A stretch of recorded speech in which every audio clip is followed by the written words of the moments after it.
எல்லாருக்கும் தெரிஞ்ச கதையா கூட இருக்கலாம். ஆனா ஒரு அற்புதமான கதைங்க.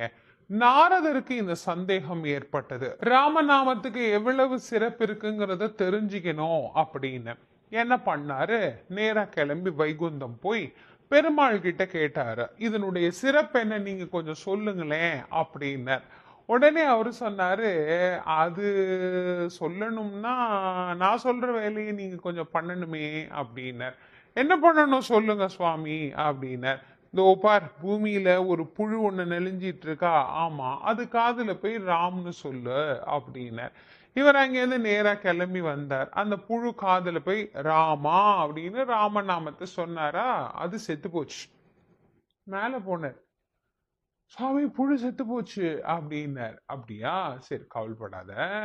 அங்க ஒரு தோட்டம் ஒண்ணு தெரியுதா, ஆமா, அதுல ஒரு பொன்னிறத்துல ஒரு பட்டாம்பூச்சி ஒண்ணு பறக்குது பாத்தியா, ஆமா, அது காதுல போய் சொல்லு அப்படின்னார்.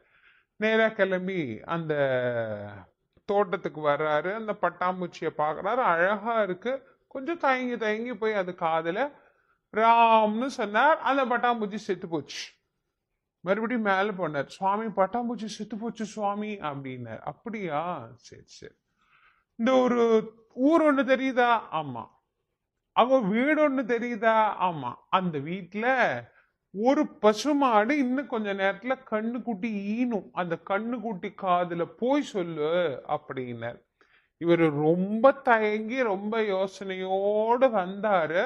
அதே மாதிரி பசுமாடு ஒண்ணு கண்ணு ஈனுச்சு. அந்த கண்ணுக்குட்டி காதுல போய் ராமன்னு சொல்லிட்டு அப்படி நிமிர்ந்து பார்த்தாருல்ல, கண்ணுக்குட்டி செத்து போச்சு. இனிமே இங்க நின்ன ஆபத்துன்னு நேரா கிளம்பி வைகுந்தம் போயிட்டார். பெருமாள்கிட்ட சொன்னார், பெருமாளே நான் கிளம்புறேன் அப்படின்னார். பெருமாள் கேட்டார், என்னப்பா முழுசா பதில் தெரியாதே கிளம்புறீங்க, முழுசா தெரிஞ்சிட்டு போங்க நாரதரே அப்படின்னார். இல்ல சுவாமி, தெரிஞ்ச வரைக்கும் போதும். ஏன்னா அந்த வீட்டுக்கார் ஏற்கனவே ஆறுகொலை பண்ணிட்டு உள்ள போன ஆளா, இப்பதான் அந்த ஆள் வெளியே வந்திருக்கிறாரு. நான் வரதும் போறதும் யாருக்கும் தெரியாதுங்கிறதுனால என்னை இப்படி அனுப்பிச்சு விடுறீங்களே, இது நியாயம் இல்லை, நான் போகமாட்டேன், போதும் போதும், நான் தெரிஞ்சுக்கிட்டேன், நான் கிளம்புறேன்னார். சுவாமி சிரிச்சுக்கிட்டே சொன்னாரு, சரி சரி, இப்ப என்ன பண்ணுங்க, இந்த நாட்டு ராஜா இருக்கிறாரு இல்ல, ராஜாவா, நான் அங்கெல்லாம் கேளுங்க, அங்க போய் அந்த ராஜாவுக்கு ஒரு குழந்தை பிறக்கும். அந்த குழந்தை காதுல ராம்னு சொல்லிட்டு வாங்க அப்படின்னார். அவர் சொன்னாரு, மாந்திரீகம் பண்ணியாவது என்ன கண்டுபிடிக்கிற ராஜா வீட்டுக்கு அனுப்புறீங்களே பெருமாளே, இது நியாயமா அப்படின்னார்.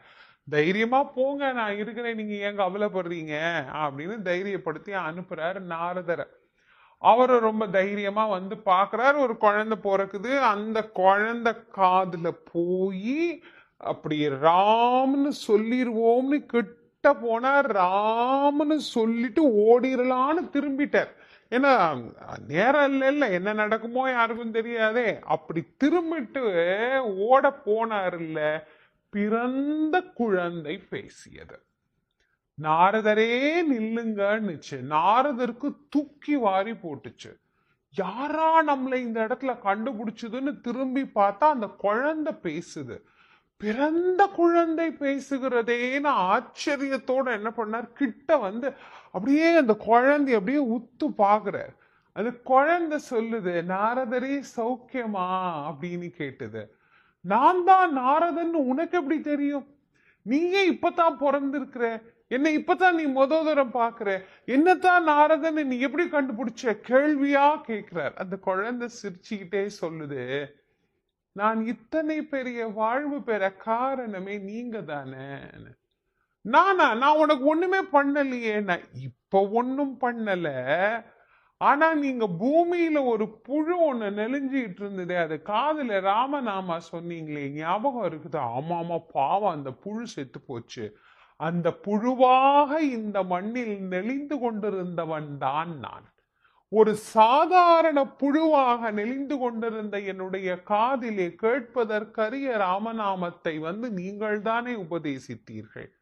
மறுபடி அதிலிருந்து உயர்ந்த பிறவியாக இறைவன் என்னை ஒரு பட்டாம்பூச்சியா மாத்தினார். அங்கேயும் அதே நாமத்தை விடாது திரும்ப சொன்னீங்க. அதிலிருந்தும் இறைவன் என்னை ஒரு உயர்ந்த பிறவியாக்கி கண்ணுக்குட்டியா மாத்தினார். அங்கேயும் வந்து தாங்கள்தான் அதே நாமத்தை விடாது எனக்கு ஜெபித்து விட்டு போனீர்கள். 3 முறை ராமநாமம் கேட்ட எனக்கே இப்போ ராஜ பதவி கிடைத்திருக்கிறது என்று சொன்னால், ஒவ்வொரு முறையும் அந்த நாமத்தை சொல்லுகிற போது எவ்வளவு பலன் கிடைக்கும் என்பதை நீங்களே யூகித்துக் கொள்ளுங்கள். இப்ப வேணா நான் இளவரசன், நாளைக்கு நான் தானே இந்த நாட்டுக்கு ராஜா. 3 முறை நாமத்தை கேட்டேன், அது நீங்க சொல்லுங்க, அதை கேட்டதுக்கே இந்த பலனா, உள்ளம் முருகி கண்ணீர் பெருகி சொன்னா என்ன பலன் அப்படின்னு குழந்தை.